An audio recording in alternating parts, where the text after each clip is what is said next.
पाकिस्तान ने यह क्लेम किया कि उसने अपने JF-17 से हमारे S-400 व ब्रह्मोस मिसाइल बेस को नुकसान पहुंचाया, जो कि बिल्कुल गलत है। दूसरा, उसका यह भी मिस इन्फॉर्मेशन कैंपेन था कि हमारी एयरफील्ड्स जो कि सिरसा, जम्मू, पठानकोट, बठिंडा, नलिया और भुज में हैं, ये उसका मिस इन्फॉर्मेशन भी बहुत गलत है। तीसरा, पाकिस्तान के मिस इन्फॉर्मेशन कैंपेन के मुताबिक हमारे एम्यूनिशन डम्प्स जो चंडीगढ़ और बियास में हैं उसका डैमेज हुआ, यह भी बिल्कुल गलत है। हमने आपको मॉर्निंग ब्रीफिंग में बताया था विद फैक्ट्स एंड फिगर के साथ कि ये सारी चीज़ें बिल्कुल सही सलामत हैं।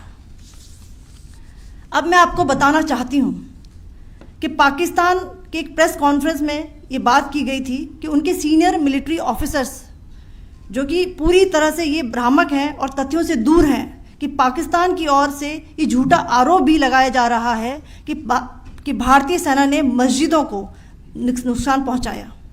मैं इससे बिल्कुल स्पष्ट करना चाहती हूं कि India is a secular nation और हमारी सेना भारत के कॉन्स्टिट्यूशनल वैल्यूज़ की एक बहुत प्यारी झलक है।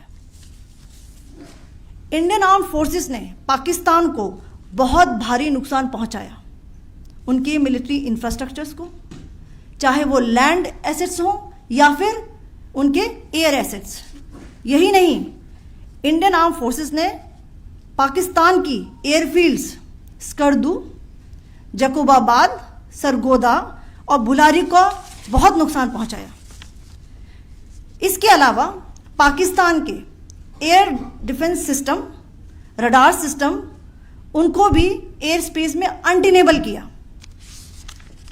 यह भी बताना चाहती हूं कि लाइन ऑफ कंट्रोल के पास पाकिस्तान के command and control logistic installations और उनके मिलिट्री इंफ्रास्ट्रक्चर्स, मिलिट्री पर्सनल्स का इतना भारी नुकसान हुआ कि पाकिस्तान की ऑफेंसिव व डिफेंसिव कैपेबिलिटी को नष्ट कर दिया गया।